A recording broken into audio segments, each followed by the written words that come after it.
वो मामला भी खत्म हो गया, कुछ रिकॉर्ड ही नहीं है उसका, सारा रिकॉर्ड चोरी हो गया। ये किसने चोरी किया, कैसे चोरी हुआ, अदायगी किसने की थी, ज़ाहिर कमीशन ये सब कुछ बता चुका होगा, वज़ीर आज़म के पास ये रिपोर्ट होगी। मेरा सवाल ये है कि जब एक चीज़ आपको मालूम है कि जी ये है ही फ्रॉड, तो उस फ्रॉड के पास बार बार जाने का क्या मकसद है? बरतानिया से वो रकम जो कि पहले मालूम नहीं चलाई गई कि वो कहाँ रखी हुई है, कैसे रखी हुई है, वो आप लोग कैसे पता लगा लेंगे? अच्छा, बहुत शुक्रिया, आपने मुझे अपने प्रोग्राम में मौका दिया। और लगारी साहब ने जैसे आपको बताया, अली ज़फ़र साहब बैरिस्टर साहब से आपने अपनी राय ले ली, उनकी राय ले ली आपने। लगारी साहब में मेरे बहुत मोहतरम हैं, बड़े सीनियर हैं।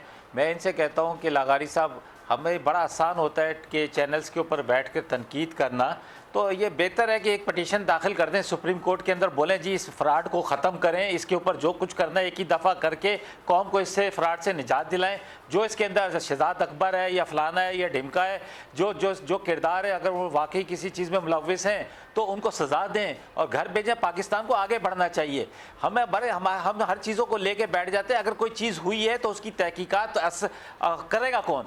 इदारे ही करेंगे ना, इदारे करेंगे, सुप्रीम कोर्ट करेगी, कमीशन करेंगे, और एक दफ़ा करके इस चैप्टर को क्लोज करना चाहिए, समझे ना। लेकिन ये कि हमारे यहाँ भी चीज़ें अधूरी छोड़ दी जाती हैं, फिर वो कोई नया कोई आता है, नया शुरू कर दे। पता तो चलना चाहिए वो पैसे गए किधर, कहाँ थे, क्या थे।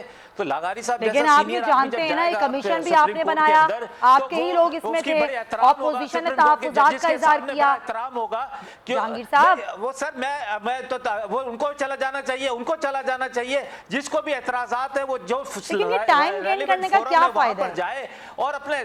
तो सर मैं तो, मेरा तो सब्जेक्ट ही नहीं है ये। मैं तो कहता हूँ भाई आगे चलें, और जो वाकई जो, चाहे शहजाद अकबर है चाहे कोई भी है, अगर उसने गलत काम किया उसको सजा मिलनी चाहिए, उसको सरेआम टांग दो।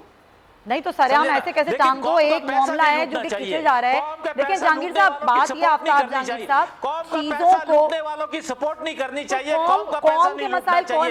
जो कौम का पैसा कौम पे लगना चाहिए था वो सरे महलों में, वो सूजे, आप निकलवा लेंगे वो पैसा, अब तक आप लोग रिकवर कर चुके हैं। यही तो वो सवाल है कि 2.5 साल में आज तक आप लोग कुछ रिकवर नहीं कर सके। ये अगर किसी ने जुल्म किया है तो उसको सजा मिलनी चाहिए। अगर किसी अल्लाह का निजाम तो है, लेकिन मुल्क में भी तो कोई निजाम होता है ना आफ्ताब जहांगीर साहब। चले ठीक है, इदारे पर लश्कर कशी की तरगीब दे रही हैं लगारी साहब। ज़ाहिर हम वापस अपने टॉपिक पर आएंगे, लेकिन इकरामुल धारियो साहब हमारे साथ मौजूद हैं। ठीक है लगारी साहब, ज़ाहिर जब तक इकरामुल धारियो साहब हमारे साथ कनेक्ट हों, हम ब्रॉडशीट स्कैंडल पर बात कर रहे थे। आज मुझे लगा कि आज शायद शिबली फराज साहब कोई बात करें इस पर और कोई कमेंट दें, लेकिन वो सारी तवज्जो उनकी अपोजिशन पर ही रही। लेकिन क्या हुकूमत समझती है कि कमीशन की रिपोर्ट आ गई है तो सब कुछ ख़त्म हो गया, अब आगे हमें कुछ नहीं करना? नहीं, आगे बहुत कुछ करेंगे और हुकूमत उसके लिए बड़ी तैयारियां करेगी। ब्रॉडशीट जो कमीशन बनाया गया था, उस कमीशन ने एक जिम्मेदारी और डाल दी हुकूमत पर कि जाएं वो सारा रिकॉर्ड निकालें स्विस कमीशन का और स्विस केसेस का निकालें रिकॉर्ड, और फिर उसको पुराने पढ़े हुए पेपर्स को दोबारा पढ़ना शुरू कर दें। ये असल में उनकी ज़िम्मेदारी ही इतनी थी और उनको इसीलिए हायर किया गया था कि वो अपोजिशन के बारे में पुराने कागजात निकाल कर दोबारा पढ़ने की राह हमवार करें। बस इतनी सी बात थी और कोई चीज़ नहीं है। और उससे क्या, यानी 15 लाख रुपए का अगर आप कुछ भी नहीं कर सकते यार, इतनी तो आपने एक महीने के लिए वो लिया होगा ना, इतना तो पाकिस्तान के 15 लाख रुपए आपने सैलरी के तौर पर भी लिए होंगे कमीशन ने, और मरात भी आपके लिए कोई मंजूरी दी गई थी, वो शायद उन्होंने इनकार किया, ये बात भी आई थी और ये इस तरह की बातें भी आई थी। सही। लेकिन इतना तो हो सकता था ना कि ये मालूम कर लेते कि जनाब वो पैसे आए मिनिस्ट्री फाइनेंस से वो रिकॉर्ड कैसे गया, अटॉर्नी जनरल के ऑफिस से वो रिकॉर्ड कैसे गया, प्राइम मिनिस्टर हाउस से वो रिकॉर्ड कैसे गया। कोई ऐसे ताकतवर लोग थे कि जिस तरह से वो रिकॉर्ड गायब कर रहे थे और उसका पता नहीं चल रहा था। लेकिन वो आफ्ताब साहब मशवरा दे रहे हैं आपको कि आप चले जाएं और अदालत से रुजू कर लें। अगर मैं हुकूमत में होता तो जाहिर है या मैं चुप करके वापस आ जाता, कहता कि मैं नहीं करता हूँ, या फिर ये कि मैं आखिर वक्त तक पीछे जाता। लेकिन मसला ये है कि पहले वो तो देखें ना, उनकी ट्रेल तो है ना आप।